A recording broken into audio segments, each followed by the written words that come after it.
Lunch. CNN has new reporting that the Trump campaign is getting a boost from multiple people the former president pardoned before leaving the White House.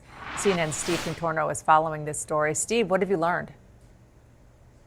Well, Dana, earlier this week we found out that Paul Manafort is in line for a potential role at the Republican National Convention. He, of course, is Trump's former campaign manager who served prison time for tax evasion and who Trump pardoned in his final days in office. Well, it turns out Manafort is not alone. There are more than a dozen individuals whose sentences Trump commuted or who Trump pardoned who are now somehow engaged in helping Trump get back to the White House. This list includes some of his closest long-term advisors, individuals like Roger Stone, Steve Bannon, Michael Flynn, his former national security advisor. All these individuals continue to go around the country, not in a paid role for the campaign, but in an informal role, sort of boosting the former president and certainly selling some of the election lies around the 2020 election. And then you have other individuals who are helping raise money for the campaign or donating to the political committees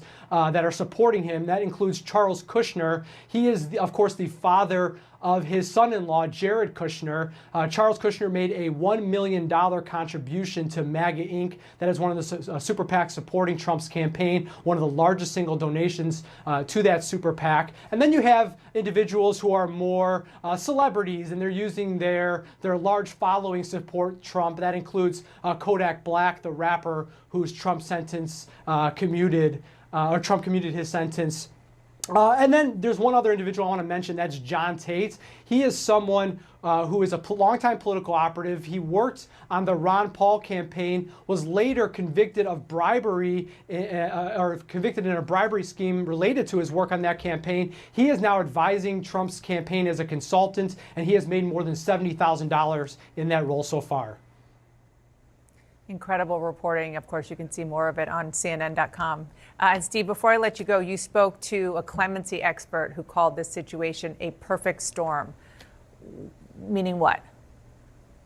Well, there's just so many highly unusual circumstances here. You have the fact that we have this former president who has been nominated by his party to run for his former job. That itself is remarkable. But you also have the way that Trump treated the pardoning process that was ahistorical as well. There are all these people who were celebrities and former advisors, supporters, donors, people close to his political operation and his administration who he pardoned, most of them in their final days. And there's also this sort of interesting dynamic I want to mention as well, where you have these individuals who may very well be spending this election cycle serving a federal sentence.